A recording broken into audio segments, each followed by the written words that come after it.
और चारों साइड से गुंडा, इधर से भी, इधर से भी, इधर से भी, इधर से, चारों साइड से गुंडा आकर क्या करता है, एकदम फटाफटी हीरो से एकदम चलने लगता है। अब बाद में फिर हीरो क्या करता है, एकदम घूम के ऐसा मारता है कि चारों साइड जो गुंडा छिड़िया जाता है। क्या होता है, छिड़िया जाता है, यानी एक बिंदु पे आया, इकट्ठा हुआ। इस घटना को क्या बोले, इसी घटना को हम लोग बोले अभिसारी प्रकाश पुंज। और यहां से जब हीरो जैसे मारा तो गुंडा सब क्या हुआ, एकदम छिड़िया गया। कोई गुंडा इधर गया, कोई गुंडा इधर गया, कोई गुंडा इधर गया, कोई गुंडा इधर गया, यानी एक बिंदु से क्या हुआ, निर्गत हो गया। एक बिंदु से क्या हुआ, निर्गत हो गया। इसी घटना को हम लोग बोलते हैं अभिसारी प्रकाश पुंज। लव इंडिया, कैसी हैं आप सभी? मुझे उम्मीद है कि आप सभी बहुत अच्छे होंगे, मस्त होंगे, स्वस्थ होंगे और अपनी पढ़ाई में एकदम व्यस्त होंगे। तो आज के क्लास में फिर से एक शानदार क्लास लेके आ चुके हैं, जो कि है फिजिक्स का एक चैप्टर है जिनका नाम है प्रकाश का परावर्तन तथा अपवर्तन। एकदम मस्त बेखूबी तरीका से इनको जो है हम लोग डील करने वाले हैं। और इनको जो है वीडियो को स्टार्ट करने से पहले जो है आप लोग हमसे एक प्रॉमिस कीजिए कि इस वीडियो को पूरा फुल देखिएगा बिना स्किप किए हुए। और एक और प्रॉमिस कीजिए, पेन कॉपी साथ में लेके बैठिएगा, ठीक है। उनके बाद ही वीडियो को चलिए स्टार्ट करते हैं वीडियो और देखते हैं क्या है। और इनके पहले आप ना जाने कितने वीडियो देखे होंगे प्रकाश का परावर्तन और अपवर्तन के बारे में, लेकिन फिर भी आप लोगों के माइंड में कन्फ्यूजन ही कन्फ्यूजन होता होगा। लेकिन इस वीडियो को देखने के बाद इतना तो मैं सीना ठोक के दावे के साथ मैं कह सकता हूँ कि इस वीडियो को देखने के बाद जरा सा भी अगर कन्फ्यूजन आ गया होगा आप लोगों को तो फिर बोलिएगा। तो चलिए वीडियो को स्टार्ट करते हैं। तो जैसा कि सबसे पहले देखते हैं कि यहाँ पे चैप्टर का नाम क्या है, प्रकाश का परावर्तन, ठीक है। ये कि क्लास 10 का है, प्रकाश का परावर्तन। सबसे पहला पॉइंट जो हम लोगों का आता है कि प्रकाश क्या है। देखिए सबसे ऊपर में क्या है, प्रकाश। तो सबसे पहले हम समझते हैं प्रकाश आखिर है क्या, ठीक है। तो इनके बारे में देखिए बताते हैं क्या है प्रकाश। जो है देखिए यहाँ एक क्वेश्चन ये भी उठ रहा है कि प्रकाश आखिर है क्या, क्या है प्रकाश, ठीक है। तो प्रकाश जो है, प्रकाश वह भौतिक कारक है जो हमें किसी वस्तु को देखने की अनुभूति प्रदान करती है। ये बात तो सत्य है कि प्रकाश के बिना जो है ना आपका आंख कितना ही प्यारा न्यारा हो, ठीक है, लेकिन प्रकाश अगर जब नहीं रहेगा तो आपका आंख का कोई वजूद नहीं, ठीक है। क्योंकि हम लोग किसी भी वस्तु को तभी देखते हैं जब प्रकाश की उपस्थिति में किसी वस्तु को हम लोग देखते हैं। और अगर जो सपोज कीजिए प्रकाश ही नहीं रहेगा तो इस आंख का क्या फायदा, इस आंख का कोई फायदा है? आप किसी वस्तु को देख पाइएगा तो बिल्कुल नहीं देख पाइएगा, ठीक है। यानी कि प्रकाश के बिना जो हमारा जीवन क्या है, पूरा अधूरा है। इनके बिना, प्रकाश के बिना हम जो है अपने जीवन का कल्पना भी नहीं कर सकते हैं, ठीक है। तो प्रकाश समझ में आ गया। अब समझते हैं दूसरा क्या है, परावर्तन। क्या है परावर्तन? सर ये परावर्तन क्या है? परावर्तन को चलिए समझते हैं। पहले हम लोग अपने भाषा में समझते हैं कि परावर्तन है क्या, उनके बाद फिर हम लोग देखेंगे कि किताबी लैंग्वेज में क्या होता है परावर्तन। तो चलिए पहले अपने भाषा में समझते हैं। जैसा कि हम लोग जब बचपन में क्रिकेट खेलते हैं, क्रिकेट खेलते हैं कि नहीं, क्रिकेट खेलते हैं तो एक क्या होता है, बॉलर होता है जो कि बॉल करता है, दूसरा क्या होता है, बैटिंग करता है, ठीक है। और या तो कभी हम लोग ऐसे जनरल लाइफ में अगर जो हम लोग देखे होंगे समान तौर पर, तो क्या करते हैं कि बॉल जो है खेलने से पहले क्या करते हैं, दीवार में ऐसे मार करके जो है वापस कैच आता है, फिर दीवार में मारते हैं, फिर वापस कैच आता है। ऐसा तो आप लोग किए ही होंगे। या तो दूसरा क्या, फुटबॉल जो है नीचे उछालते हैं उछालते हैं उछालते हैं, ऐसे ऐसे हाथ से मारते हैं, उछालते हैं कि नहीं उछालते हैं। तो जिस प्रकार से हम लोग जो गेंद को दीवार पे जो मारे, गेंद को क्या किए, दीवार पे मारे, और दीवार से क्या हुआ, टकरा करके वापस हाथ में आया, तब ना हम लोग कैच लिए।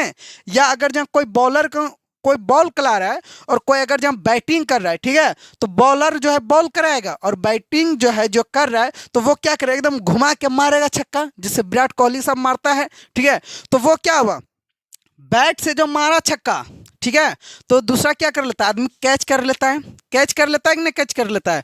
तो वहां से जो बॉल जो आया, ठीक है, और बैट से जो टकराया, बैट से क्या हुआ, टकराया, तो बैट से टकरा कर जो वहां पे जो बॉल गया, इसी घटना को बोला जाता है परावर्तन। इसी घटना को क्या बोला जाता है, परावर्तन, ठीक है। यानी कि टकरा करके वापस मुड़ने की घटना को ही क्या बोलते हैं हम लोग, परावर्तन बोलते हैं। समझ में आ गया होगा, इतना तो हमें पता है, ठीक है। अब देखते हैं और क्या क्या इंपॉर्टेंट सब बात है प्रकाश के बारे में, वो सारे बात को हम लोग देखते हैं बहुत बढ़िया ढंग से, ठीक है। अब देखिए क्या है दूसरी बात कि प्रकाश जो है ना एक ऊर्जा का एक रूप है। प्रकाश क्या है, ऊर्जा का एक रूप है, ठीक है। इस बात को जो है प्रकाश क्या है, ऊर्जा का एक रूप है। और एक बात और जान लीजिए, प्रकाश जो है ऊर्जा का रूप है ही, ठीक है। और ऊर्जा जो है कभी भी ना तो इनका नष्ट किया जा सकता है और ना ही इनका निर्माण किया जा सकता है। इस बात को आप जान लीजिए, ठीक है। ऊर्जा केवल एक रूप से दूसरे रूप में क्या हो सकता है, कन्वर्ट हो सकता है। ना कि इनका ना तो नष्ट कर सकते हैं हम लोग और ना ही इनका क्या कर सकते हैं हम लोग, उत्सर्जन कर सकते हैं, ठीक है। तो ऊर्जा क्या है, ऊर्जा बस एक रूप से दूसरे रूप में हम लोग क्या कर सकते हैं, कन्वर्ट कर सकते हैं, ठीक है। समझ में आ गया। अब देखते हैं अगला पॉइंट क्या है प्रकाश के बारे में, कि प्रकाश जो हमेशा सीधी रेखा में गमन करते हैं। प्रकाश क्या करती है, हमेशा सीधी रेखा में गमन करती है। आप लोग बोले सर कैसे हम जानेंगे कि प्रकाश जो सीधी रेखा में गमन करते हैं। अगर जहाँ आप लोग प्रैक्टिकल के तौर पर अगर जहाँ देखना चाहते हैं तो आप ऐसा कीजिए, एक पाइप आता है ना, आप एक पाइप ले लीजिए, ठीक है। क्या ले लीजिए, एक पाइप ले लीजिए, इस टाइप का कुछ पाइप ले लीजिए, जैसे कि सपोज डैट इस टाइप का जो है आप एक पाइप ले लीजिए, ठीक है। और जिसमें दोनों साइड क्या हो, हॉल हो, जिससे आर पार दिखाई पड़ सके, ठीक है। और यहाँ पे अगर जहाँ कोई वस्तु अगर जहाँ रखिएगा और यहाँ से अगर जहाँ आप देखिएगा, ठीक है, तो सीधा पाइप से तो एकदम दिख जाएगा, सीधा पाइप से क्या हो जाएगा, एकदम दिख जाएगा। और वही अगर जहाँ पाइप टेढ़ा लीजिए, पाइप क्या लीजिए, पाइप को जो है टेढ़ा लीजिएगा ना पाइप, और अगर जहाँ यहाँ पे जहाँ कोई वस्तु है और यहाँ से अगर जहाँ आप देख रहे हैं तो ये जो नहीं दिखाएगा, ये क्या होगा, नहीं दिखाएगा। क्योंकि हम लोग जानते हैं कि किसी भी वस्तु से टकरा करके जो रोशनी जो आती है, ठीक है, किसी भी वस्तु से जो टकरा के रोशनी जो आती है तो वो क्या करते हैं, सीधी रेखा में गमन करते हैं। क्या करते हैं, सीधी रेखा में गमन करते हैं, ठीक है। और यहाँ से जो हमारे आँख से जो रोशनी निकलेगा वो कहाँ जाएगा, सीधा आ जाएगा, कहाँ जाएगा, सीधा जाएगा। और इस हिसाब से हम लोग को दिखाई क्या पड़ेगा, ये वस्तु दिखाई नहीं पड़ेगा। इस हिसाब से हम लोग का यहाँ जो है ये पाइप का दीवार दिखाई पड़ेगा, पाइप का क्या पड़ेगा, दीवार दिखाई पड़ेगा, ना कि वस्तु दिखाई पड़ेगा, ठीक है। वस्तु को देखना चाहते हैं तो आपको कैसा पाइप लेना पड़ेगा, सीधा पाइप लेना होगा। क्यों, क्योंकि इस बात को हम लोग जानते हैं कि प्रकाश किस रेखा में गमन करते हैं, सीधी रेखा में गमन करते हैं। उम्मीद करते हैं बहुत बढ़िया तरीके से समझ में आया होगा। और विदाउट वीडियो को स्किप किए हुए फुल वॉच कीजिए, आपको जो 100% दावे के साथ कह सकता हूं। नहीं समझ में आया तब आप बोलिएगा, ठीक है। तो चलिए देखते हैं अब अगला पॉइंट क्या है। अगला पॉइंट देखिए क्या है कि प्रकाश एक प्रकार का क्या है, विद्युत चुंबकीय तरंग है। प्रकाश एक प्रकार का क्या है, विद्युत चुंबकीय तरंग है। ये विद्युत चुंबकीय तरंग क्या है, इनको हम आगे वीडियो में हम बता रहे हैं, ठीक है। वीडियो में बने रहे, आगे हम बता रहे हैं। और दूसरा फिर क्या है पॉइंट, कि इसे गमन के लिए किसी माध्यम की आवश्यकता नहीं होती है। और प्रकाश के गमन के लिए जो है ना, किसी भी माध्यम की आवश्यकता नहीं होती है। हम लोग जानते हैं कि यहाँ पे है क्या है, वायु है, यहाँ पे है ना हवा, यहाँ पे मीडियम है पृथ्वी पे। और हम लोग जानते हैं कि पृथ्वी के बाहर जो कोई मीडियम है नहीं है, कोई मीडियम नहीं है। लेकिन फिर भी सूर्य से रोशनी आता है कि नहीं पृथ्वी तक, फिर भी सूर्य से रोशनी कहाँ, पृथ्वी तक आता है। वही पृथ्वी के बाहर क्या है, कोई मीडियम नहीं है, पूरा निर्वात है। अगर जहाँ प्रकाश जब निर्वात में नहीं चलती, प्रकाश अगर जहाँ निर्वात में नहीं चलती तो क्या वहाँ चल पाती, वहाँ से प्रकाश जो चल के यहाँ आती पृथ्वी तक, कभी ना आ पाती, ठीक है। तो इससे हम लोग क्या समझते हैं कि प्रकाश जो है, प्रकाश को गमन के लिए यानी चलने के लिए किसी भी माध्यम की आवश्यकता होती है, किसी भी मीडियम की आवश्यकता होती है, तो बिल्कुल नहीं होती है। यही पॉइंट लिखे हैं कि प्रकाश के जो है, प्रकाश को गमन के लिए किसी माध्यम की आवश्यकता नहीं होती है। अब देखते हैं हम लोग अगला क्या है, अगला टॉपिक देखते हैं क्या है। देखिए निर्वात में जो है प्रकाश की चाल 3 × 10⁻8 मीटर प्रति सेकेंड होता है। 3 × 10⁸ मीटर प्रति सेकेंड होता है, ठीक है। जैसे हम लोग भी बाइक चलाते हैं, चलाते हैं कि नहीं चलाते हैं। अच्छा, जितना स्पीड से हम लोग बाइक जो है खुले रोड में चलाते हैं, क्या उतना ही स्पीड से हम लोग जाम में भी मार्केट उर्केट जो जाते हैं उतना ही स्पीड से चलाते हैं, नहीं चलाते हैं। वहाँ जाम में जो जाते हैं वहाँ का जो है बाइक का स्पीड कुछ अलग रहता है, और खुला रोड में जो चलाते हैं वहाँ का स्पीड क्या रहता है, कुछ अलग होता है। वैसे प्रकाश में जो है ना, सभी मीडियम में जो है चाल अलग अलग होता है। सभी मीडियम में क्या होता है, चाल अलग अलग होता है। जैसे निर्वात है, निर्वात में प्रकाश की चाल क्या है, 3 × 10⁸8 मीटर प्रति सेकेंड, ठीक है। यानी 1 सेकेंड में 3 × 10⁸8 मीटर चलेगा। प्रकाश जो है 1 सेकेंड में कितना चलेगा, 3 × 10⁸8 मीटर चलेगा। और वैसे कांच में है, जल में है, सभी का आपको जो है हम चार्ट बताएंगे वीडियो के आगे में, वीडियो बने रहे। और चलते हैं अब हम लोग अगले स्लाइड की ओर। तो अब हम लोग अगले स्लाइड में आ चुके हैं। अब यहाँ पे देखिए क्या है कि किरण क्या है। अगला जो है हम लोगों का पॉइंट है वो क्या है, किरण क्या है, ठीक है। तो चलिए देखते हैं किरण क्या है। प्रकाश के गमन पथ की दिशा को किरण कहते हैं। प्रकाश की गमन पथ, अच्छा ये गमन क्या होता है, गमन का मतलब क्या होता है गुरु? बताइए, गमन का मतलब क्या होता है? आप जिस रास्ते पे जा रहे हैं, आप जिस रास्ते पे जा रहे हैं, यानी उस रास्ते पे आप क्या कर रहे हैं? गमन कर रहे हैं, गमन कर रहे हैं। ठीक है, तो प्रकाश जो है जिस रास्ते पे, प्रकाश जो है जिस रास्ते पे गमन करता है, उस पथ, पथ का मतलब होता है रास्ता। ठीक है, पथ की दिशा को, पथ की दिशा को ही क्या बोलते हैं हम लोग? किरण बोलते हैं। क्या बोलते हैं? किरण बोलते हैं। ठीक है, और देखते हैं अब अगला टॉपिक क्या है। अगला टॉपिक है हम लोगों का कि प्रकाश पुंज किसे कहते हैं। क्या है? प्रकाश पुंज किसे कहते हैं। ठीक है, तो समझिए, प्रकाश तो आप लोग समझ चुके हैं कि प्रकाश क्या होता है। अब मामला है पुंज को समझने का। पुंज क्या होता है? एक आप लोग देखेंगे लाहार का पुंज। लाहार जानते हैं ना? लाहार, मूंग, मसूर, जो आप लोग जो दाल उल जो खाते हैं ना, तो वही है एक पुंज। आप लोग देखेंगे कि लाहार को काट करके, ठीक है, उनका बोझा बना करके ऐसे जो टाल में लगा देता है, उनको क्या बोलता है? पुंज। क्या बोलता है? पुंज। ठीक है, उनको क्या बोलता है? पुंज बोलता है। तो वो किनका पुंज हुआ? वो किनका पुंज हुआ? लाहार का पुंज हुआ। किनका पुंज हुआ? लाहार का पुंज। लेकिन यहाँ क्या है? प्रकाश का पुंज। किनका है? प्रकाश का पुंज। यहाँ क्या है? प्रकाश का पुंज। ठीक है, तो वही है यहाँ कि प्रकाश पुंज। देखो, किरणों के समूह को, किरणों के समूह को, किरण समझाएं अभी क्या होता है? किरणों के समूह, यानी कि सभी किरण जब एक जगह इकट्ठा होगा, क्या होगा? इकट्ठा होगा। समूह का वही मतलब होता है एक जगह एकत्रित होना। क्या होना? एकत्रित होना। अगर जब हम लोग मेला जाते हैं तो मेला में क्या होता है? पूरा गांव का आदमी जो है, एकदम कुछ बाहर का भी रिश्तेदार सब भी आता है, और सभी कोई आकर के जो मेला में क्या होता है? इकट्ठा होता है। या कोई शादी विवाह में भी क्या होता है? सब कोई मिलके, परिवार सब कोई मिलके क्या होता है? एकत्रित होते हैं, इकट्ठा होते हैं कि नहीं होते हैं? ठीक है, तो उन्हीं को हम लोग क्या बोलते हैं? उन्हीं को हम लोग समूह बोलते हैं। क्या बोलते हैं? समूह बोलते हैं। ठीक है, तो वही लिखा है किरणों के समूह को। समूह समझ में आया? किरणों के समूह को, ठीक है, किरणों के समूह को ही क्या बोलते हैं हम लोग? प्रकाश पुंज बोलते हैं। क्या बोलते हैं? प्रकाश पुंज बोलते हैं। और ये प्रकाश पुंज भी जो है ना, 3 प्रकार का होता है। कितना प्रकार का? 3 प्रकार का होता है। ठीक है, पहला होता है समांतर प्रकाश पुंज, दूसरा होता है अभिसारी प्रकाश पुंज, और तीसरा होता है अपसारी प्रकाश पुंज। अब समांतर प्रकाश पुंज क्या है, अभिसारी प्रकाश पुंज क्या है, अपसारी प्रकाश पुंज क्या है, उनको भी हम समझेंगे एकदम डिटेल से। तो चलिए चलते हैं हम लोग अब अगले स्लाइड की ओर। अब जो हम लोग देखने वाले हैं, जैसा कि पहले स्लाइड में, पिछले स्लाइड में हम लोग बोल चुके थे कि अब जो है अगले स्लाइड में हम लोग देखेंगे समांतर प्रकाश पुंज क्या होता है, अभिसारी प्रकाश पुंज क्या होता है, और अपसारी प्रकाश पुंज क्या होता है।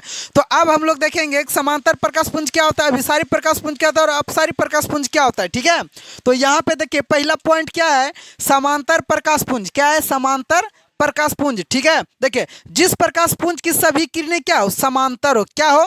समांतर हो, उसे क्या बोल देंगे हम लोग? उसे ही हम लोग समांतर प्रकाश पुंज बोल देंगे। ठीक है, यानी जिस प्रकाश पुंज की सभी किरणें क्या हो? समांतर हो, एक दूसरे का क्या हो? समांतर हो, उसी को क्या बोल देंगे हम लोग? समांतर प्रकाश पुंज बोल देंगे। अब आप लोग का एक मन में डाउट होगा, सर ये समांतर क्या होता है? आप लोग कभी ट्रेन का पटरी देखे हैं? ट्रेन का पटरी वो कैसे होता है? एक दूसरे का समांतर। कहीं पे देखे हैं कि पटरी जा करके सट जाता है, कहीं पे नहीं। जब भी देखिएगा, जैसे ये दोनों क्या है, ट्रेन का पटरी है, तो देखिएगा कि दोनों का गैप जो है क्या है? समान है। दोनों का गैप क्या है? समान है। ठीक है, देखिए अब यहाँ से यहाँ तक, इस किरण से लेकर के इस किरण तक का जितना दूरी होगा, यहाँ पे उतना ही दूरी क्या होगा? यहाँ पे होगा। ठीक है, और उतना ही दूरी इस किरण से क्या हो? यहाँ से है, और यहाँ पे भी। यानी देखिए एक दूसरे का क्या है? सभी क्या है? एक दूसरे का समांतर है कि नहीं? सभी किरणें क्या है? एक दूसरे का समांतर है। सभी क्या है? एक दूसरे का किरण क्या है? समांतर है। तो इस तरीके के प्रकाश पुंज को ही, इस तरह के प्रकाश पुंज को क्या बोल देंगे? समांतर प्रकाश पुंज। और वही बात को हम लिखे भी हैं कि जिस प्रकाश पुंज की सभी किरणें क्या हो? समांतर हो, उसे समांतर प्रकाश पुंज बोलते हैं। ठीक है, या कहते हैं। अब देखिए अगला क्या है? अभिसारी प्रकाश पुंज। क्या है? अभिसारी प्रकाश पुंज। अब देखिए अभिसारी प्रकाश पुंज क्या है? जिस प्रकाश पुंज की सभी किरणें भिन्न भिन्न दिशाओं से चलकर चलकर या आकर, जिस प्रकाश पुंज की सभी किरणें भिन्न भिन्न दिशाओं से चलकर या आकर एक ही बिंदु पर मिलती है, उसी को क्या बोल देंगे हम लोग? अभिसारी प्रकाश पुंज बोलते हैं। क्या बोलते हैं? अभिसारी। अभिसारी क्या होता है? इनको हम लोग अपने भाषा में समझते हैं। जैसे आप लोग मूवी देखें, क्या देखें? मूवी देखे हैं ना, तो वहाँ पे देखे होंगे कि हीरो जो है एक जगह खड़ा होता है और चारों साइड से गोंडा आता है और गोंडा आकर के एकजुट होकर के हीरो को क्या करने लगता है, मारने लगता है। यानी अलग अलग दिशाओं से देखिएगा, इधर से भी गुंडा आ रहा है, इधर से भी गुंडा आ रहा है, इधर से भी गुंडा आ रहा है, इधर से भी गुंडा आ रहा है। यानी चारों साइड से गुंडा आकर के हीरो को क्या करता है, फैटाफैटी चलने लगता है। फैटाफैटी चलता है कि नहीं चलता है? तो वो क्या हुआ, सभी दिशाओं से गुंडा आकर के जो एक जगह इकट्ठा हुआ, एक जगह क्या हुआ, इकट्ठा हुआ। तो इसी प्रक्रिया को हम लोग क्या बोलते हैं, इसी प्रक्रिया को हम लोग अभिसारी बोलते हैं। क्या बोलते हैं, अभिसारी बोलते हैं। लेकिन यहाँ पे क्या है कि सभी दिशाओं से किरण आके मिलती है। क्या होती है, किरण आके मिलती है, इसलिए इनको क्या बोलते हैं, अभिसारी प्रकाश पुंज बोलते हैं। क्या बोलते हैं, अभिसारी प्रकाश पुंज। यहाँ से देखिए, इधर से किरण आई, मान ले ये कोई बिंदु है, इसका लेट से नाम देते हैं ए बिंदु है। क्या है, ए बिंदु है। यहाँ से इधर से भी किरण आई, ए बिंदु पे आकर मिली, इधर से भी। यानी देखिए सभी जगह से किरण आके एक जगह एकत्रित हो रहा है, इकट्ठा हो रहा है। ए बिंदु पे देखिए क्या हो रहा है, इकट्ठा हो रहा है। ठीक है, तो इसी को हम लोग क्या बोल देंगे, इसी को हम लोग अभिसारी प्रकाश पुंज बोलेंगे। क्या बोलेंगे, अभिसारी प्रकाश पुंज बोलेंगे। और यही बात को हम यहाँ पे लिखे भी हैं कि जिस प्रकाश पुंज की सभी किरणें भिन्न भिन्न दिशाओं से चलकर या आकर एक बिंदु पर मिलती है, उसी को क्या बोलते हैं, अभिसारी प्रकाश पुंज बोलते हैं। क्या बोलते हैं उसी को अभिसारी प्रकाश पुंज बोलते हैं। उम्मीद करते हैं अभिसारी प्रकाश पुंज क्या होता है बहुत बढ़िया तरीका से समझ में आया होगा। ठीक है, अब देखते हैं अगला क्या है। अगला है अपसारी प्रकाश पुंज। क्या है, अपसारी प्रकाश पुंज। अब समझते हैं हम लोग अपसारी प्रकाश पुंज आखिर होता क्या है। ठीक है, तो समझते हैं यहाँ पे क्या लिखा है कि प्रकाश पुंज की ऐसी सभी किरणें जो एक ही बिंदु से निर्गत होकर भिन्न भिन्न दिशाओं में फैल जाती है। क्या होती है, फैल जाती है। अच्छा, जैसा कि अभी जो है आप लोगों को हम क्या बताएं, आप लोगों को अभी हम बताएं कि अभिसारी प्रकाश पुंज क्या होता है। तो इसका हम कैसे समझाएं कि एक हीरो जो एक जगह अपने जगह पे है और चारों साइड से गुंडा, इधर से भी, इधर से भी, इधर से भी, इधर से, चारों साइड से गुंडा आकर क्या करता है, एकदम फटाफटी हीरो से एकदम चलने लगता है। अब बाद में फिर हीरो क्या करता है, एकदम घूम के ऐसा मारता है कि चारों साइड जो गुंडा छिड़िया जाता है। क्या होता है, छिड़िया जाता है। यानी एक बिंदु पे आया, इकट्ठा हुआ, इस घटना को क्या बोले, इसी घटना को हम लोग बोले अभिसारी प्रकाश पुंज। और यहां से जब हीरो जैसे मारा तो गुंडा सब क्या हुआ, एकदम छिड़िया गया। कोई गुंडा इधर गया, कोई गुंडा इधर गया, कोई गुंडा इधर गया, कोई गुंडा इधर गया। यानी एक बिंदु से क्या हुआ, निर्गत हो गया। एक बिंदु से क्या हुआ, निर्गत हो गया। इसी घटना को हम लोग बोलते हैं अपसारी प्रकाश पुंज। क्या बोलते हैं, अपसारी प्रकाश पुंज। उम्मीद करते हैं आपको जो है ना सभी समझ में आया होगा कि समांतर प्रकाश पुंज क्या होता है, अभिसारी प्रकाश पुंज क्या होता है, अपसारी प्रकाश पुंज क्या होता है। बहुत बढ़िया ढंग से समझ में आया होगा। और अगर जो आपको वीडियो पसंद आता है तो इस वीडियो को एक लाइक कर दीजिए। ठीक है, और साथ ही ऐसे वीडियो पाने के लिए हमारे चैनल को सब्सक्राइब कर दीजिए। और ये जो है वीडियो का पार्ट 1 है। क्या है, पार्ट 1 है। कल के क्लास में हम लोग देखेंगे इनका अगला लेक्चर। तो आज के क्लास में इतना ही। धन्यवाद, हमें जाने की अनुमति दीजिए आप लोग। धन्यवाद।